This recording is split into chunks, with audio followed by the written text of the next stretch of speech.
दोस्तों नमस्कार। झारखंड से लेकर बिहार तक में इन दिनों चुनावी शोर गुंजायमान है। आप और हम सभी इस दौरान त्योहारों में भी व्यस्त हैं, क्योंकि अभी हमने दिवाली खत्म की है और अब भैया दूज, उसके बाद छठ की तैयारी में हम सब जुटे हुए हैं। लेकिन इन दोनों ही राज्यों के राजनेता पर्व त्योहारों से दूर अपने चुनावी महापर्व में व्यस्त है। आप सभी लोगों को पता है, कुछ नए दर्शक जो हमारे साथ जुड़ रहे होंगे तो शायद उन्हें ना पता हो, जो बिहार में 2 चरणों में विधानसभा चुनाव होने वाले हैं और झारखंड में भी घाटशिला विधानसभा सीट पर उपचुनाव होने वाले हैं। यह उपचुनाव झारखंड के पूर्व शिक्षा मंत्री रामदास सोरेन के अचानक निधन होने के कारण हो रहे हैं। 11 नवंबर को यहाँ पर उपचुनाव होना है और इस उपचुनाव को लेकर के नामांकन का काम खत्म हो चुका है।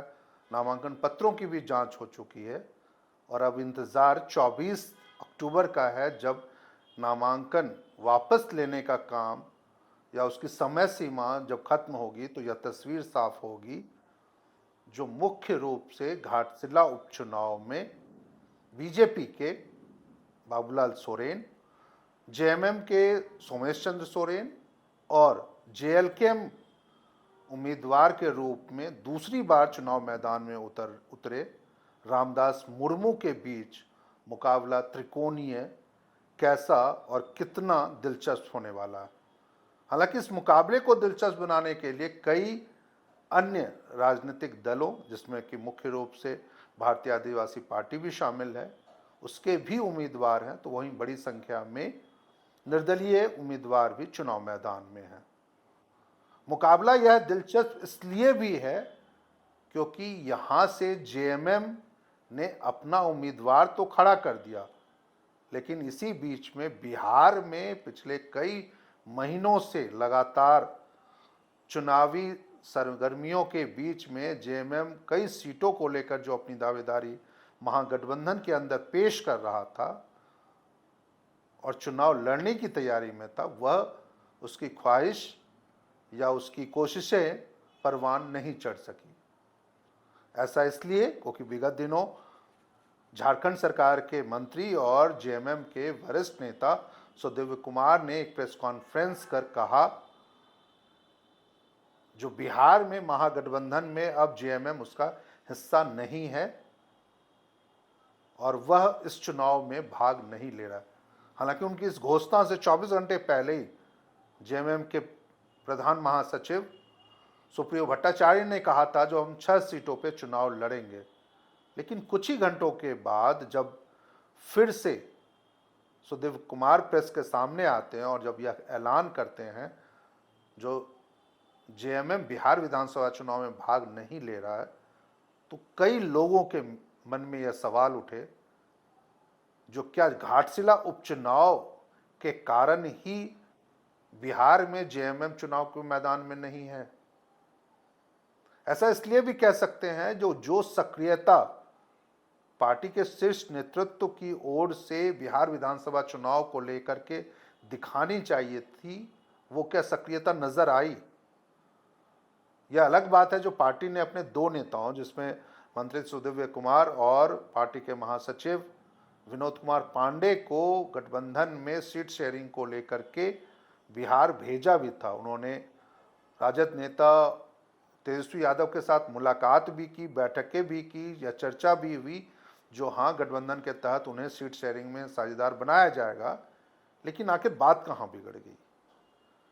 क्या शीर्ष नेतृत्व के स्तर पर होने वाली संवादहीनता के कारण ही जेएमएम इस जोखिम को उठाने के लिए अब तैयार हो गया?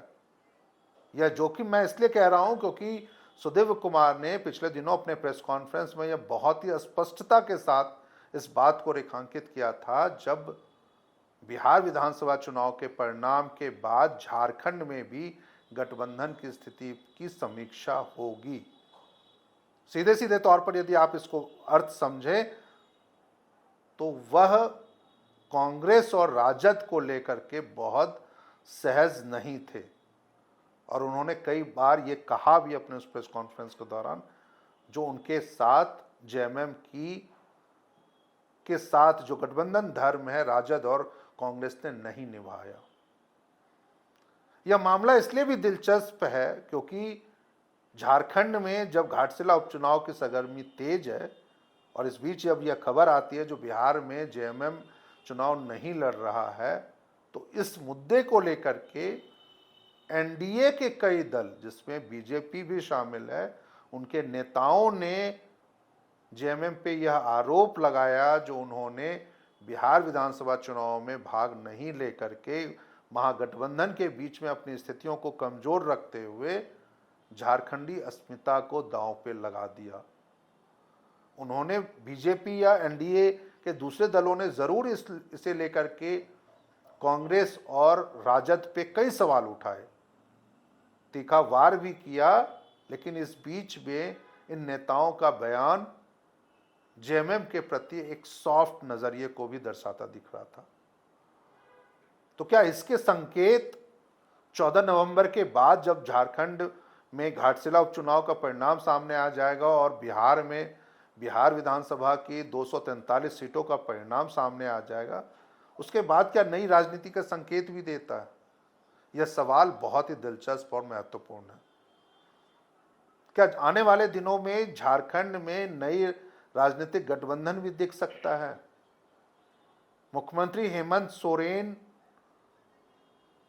अपने सहयोगी दलों के इतर कोई एक नया फैसला भी ले सकते हैं, क्योंकि ठीक इसी समय झारखंड में हेमंत सोरेन के इस कार्यकाल का पहली वर्षगांठ भी मनाई जानी है, यानी नवंबर के अंत तक झारखंड में मुख्यमंत्री हेमंत सोरेन के इस कार्यकाल का 1 साल पूरा होने वाला है। तो यह एक बेहद दिलचस्प है। दिलचस्प यह भी है जो घाटशिला उपचुनाव को लेकर के अगले कुछ दिनों में जब चुनाव प्रचार तेज होगा, तमाम नेतागण बीजेपी के हों, चाहे एनडीए के हों, चाहे जेएमएम के हों, कांग्रेस के हों, राजद के हों, वो तमाम नेता जब वहां पहुंचेंगे घाटशिला में उपचुनाव में चुनाव प्रचार को लेकर के, तब उनके मुद्दे क्या होंगे? क्या उस बीच में भी बिहार विधानसभा चुनाव में जेएमएम के भाग नहीं लेने का भी एक मुद्दा उठेगा? क्या इस पर हेमंत सोरेन कुछ बोलेंगे? क्या इस पर कांग्रेस के नेता कुछ सफाई देने वाली स्थिति में होंगे? यह सवाल इसलिए भी दिलचस्प है जो जिस तरीके से कांग्रेस के नेताओं ने जेएमएम के बिहार चुनाव में भाग नहीं लेने पर अपनी प्रतिक्रिया दी है। झारखंड के नेता जरूर इन सब चीजों से बचते रहे, लेकिन राष्ट्रीय नेतृत्व की ओर से यदि कुछ नेताओं की प्रतिक्रिया आई है तो उसकी तलखी क्या वहां घाटशिला में दिखेगी, यह देखना अभी हमें लगता है जो कुछ इंतजार करना चाहिए। राजद के नेता क्या वहां पर चुनाव प्रचार में जेएमएम से कंधा मिलाते हुए नजर आएंगे या नहीं, यह भी देखना दिलचस्प होगा, क्योंकि इस बार घाटशिला उपचुनाव में मुकाबला एक बार फिर से त्रिकोणीय है। 2024 में जब यह उपचुनाव हुआ था तो उस समय यह मामला त्रिकोणीय नहीं था, आमने सामने की लड़ाई नजर आई थी। जब जेएमएम से दिवंगत शिक्षा मंत्री रामदास सोरेन उम्मीदवार थे और बीजेपी से उनके अपने ही कभी सहयोगी रहे चंपई सोरेन के बेटे बाबूलाल सोरेन उम्मीदवार थे। लेकिन इसी बीच में नई नवेली पार्टी डुमरी एमएलए जयराम महतो की झारखंड लोकतांत्रिक क्रांतिकारी मोर्चा यानी जेएलकेएम की ओर से रामदास मुर्मू ने 8000 से अधिक मत पा करके इस मामले को त्रिकोणीय बनाने की कोशिश की थी। इस बार भी यह मामला त्रिकोणीय होना है, क्योंकि जिस अंतिम क्षणों में जेएलकेएम उम्मीदवार के नाम की घोषणा होती है, पार्टी फिर से रामदास मुर्मू पर अपना भरोसा जताती है और नामांकन दाखिल करने के अंतिम दिन वह नामांकन दाखिल करते हैं पूरे लाव लश्कर के साथ, गाड़ियों के ऊपर चढ़ के डुमरी विधायक जयराम महतो के साथ। इसके बाद ही एक और नया मामला खड़ा होता है जिसमें जमशेदपुर के डीसी सह जिला निर्वाचन पदाधिकारी ने एक नोटिस जारी करके जेएलएम के पदाधिकारियों और पार्टी के सुप्रीमो जयराम महतो से यह स्पष्ट करने को कहा है जो चुनाव को लेकर के नामांकन दाखिल करने के दौरान जो उन्होंने मोटर अधिनियम एक्ट का उल्लंघन किया है, गाड़ी के छत पे उठ के उन्होंने सड़क सुरक्षा नियमों का पालन नहीं किया है, उसको लेकर के वह अपनी स्थिति स्पष्ट करें, क्योंकि यह सीधे सीधे तौर पर आदर्श आचार संहिता का उल्लंघन का मामला बनता है।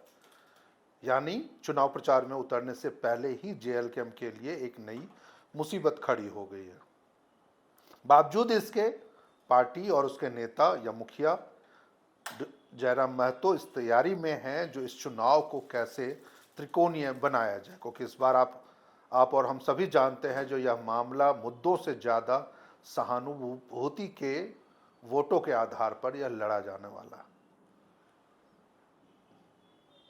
सोमेश सोरेन जहां अपने बाबा के अंतिम इच्छा घाटशिला को एजुकेशन हब बनाने की बात कह रहे हैं, तो वहीं बाबूलाल सोरेन एक मौका देने की बात कह रहे हैं ताकि झारखंड में राजनीति की एक नई दशा दिशा की शुरुआत हो सके। इसके अलावा जो कई उम्मीदवार हैं घाटशिला उपचुनाव में, जिसमें प्रमुख रूप से आप कह लीजिए जो भारत आदिवासी पार्टी है शामिल, वह भी और उसके साथ साथ कई निर्दलीय उम्मीदवार भी इस चुनाव को दिलचस्प बनाने की कोशिश कर रहे हैं। लेकिन अंत में वही एक महत्वपूर्ण सवाल होगा, जो क्या इस उपचुनाव को लेकर के ही झामुमो ने बिहार में अपने राजनीतिक महत्वाकांक्षा को तिलांजलि दे दी?